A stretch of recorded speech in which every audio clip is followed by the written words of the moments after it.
পথিমধ্যে তিনি তার নিজের স্বামীকে আরেকটি বিবাহ করাইলেন। জোরে বলেন না সুবহানাল্লাহ। তার নামটা কি? তার নামটা হইল হযরতে হাজেরা। জোরে বলেন না সুবহানাল্লাহ।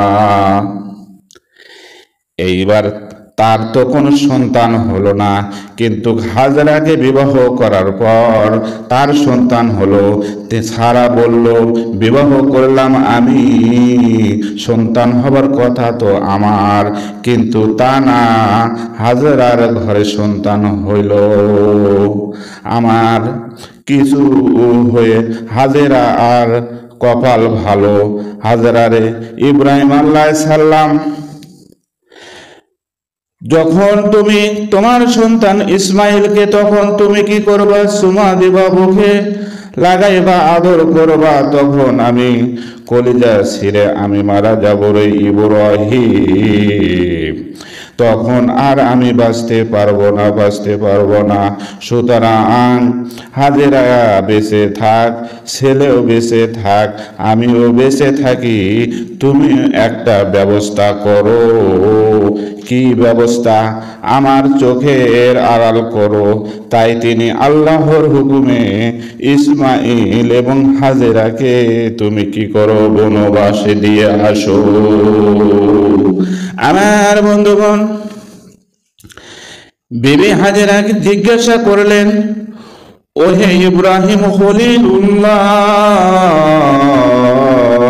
আমার প্রাণের প্রিয় স্বামী গো, আমাদেরকে ছেড়ে আপনি কোথায় যান, কোথায় যান?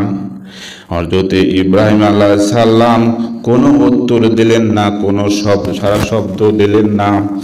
বিবি হাজেরা পুনরায় জিজ্ঞাসা করলেন, এটা কি আল্লাহর নির্দেশ? হযরতে ইব্রাহিম আলাইহিস সালাম বললেন, হ্যাঁ। হযরতে হাজেরা রাদিয়াল্লাহু আনহা বলেন, তাহলে কেউ আমাদের ক্ষতি করতে পারবে না। জোরে বলেন না সুবহানাল্লাহ। আমার ভাইরাম, পেছনে ফিরে ইব্রাহিম আলাইহিস সালাম মাওলার দরবারে হাত তুলে বললেন, মাওলা গো, আমার আল্লাহ। রব্বুল আলামিন বলেন সূরা বাকারা 126 নম্বর আয়াতে বলেন, ওয়া ইয ক্বালা ইব্রাহিম, স্মরণ করুন যখন ইব্রাহিম আলাইহিস সালাম বলেছিল,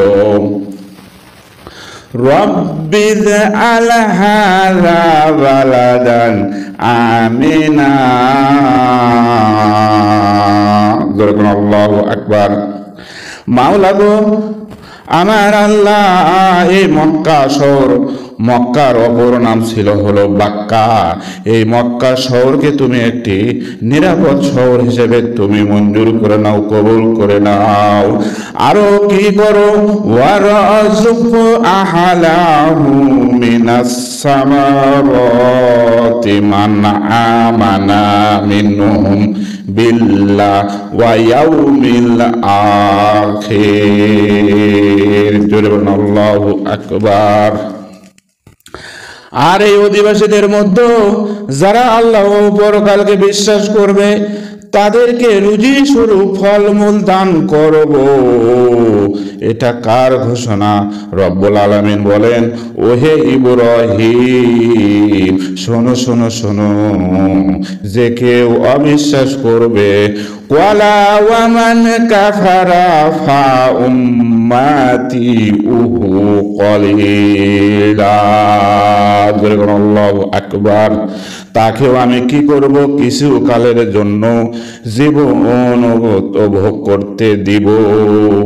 তাহলে এখানে বোঝা যাচ্ছে, তাহলে কাফেরদের জন্য আল্লাহ পাক রিজিক রেডি করে রাখছে, কিন্তু অল্প দিনের জন্য, অল্প দিনের জন্য। ওই ইব্রাহিম শোনো শোনো, সুম্মা আত্তারুহু ইলা আযাবিন নার। আল্লাহু আকবার। অতঃপর তাদেরকে দোজখের শাস্তি ভোগ করতে বাধ্য করব করব কি নার, নার মানে কি আগুন, তা আমি আগুনের মধ্যে আযাবিন নার, আমি আগুনের মধ্যে তাদেরকে প্রবেশ করাইব। ওয়া বিসাল মাসির, আল্লাহু আকবার, তা কতই না নিকৃষ্ট পরিমাস এবং শাস্তির স্থান।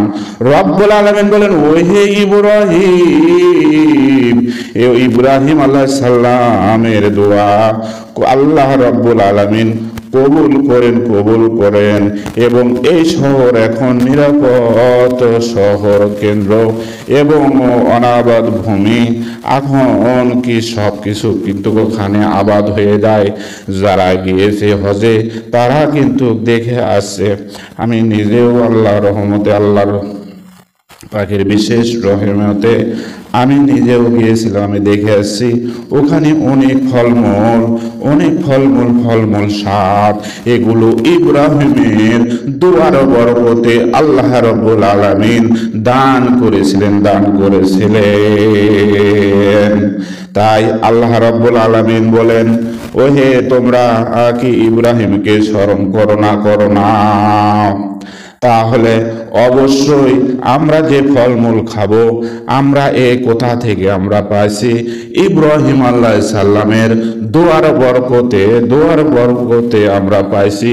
ওই মরুভূমিতে এখন সমস্ত ফলমূল দ্বারা কি হয়েছে, রেজেক হয়েছে।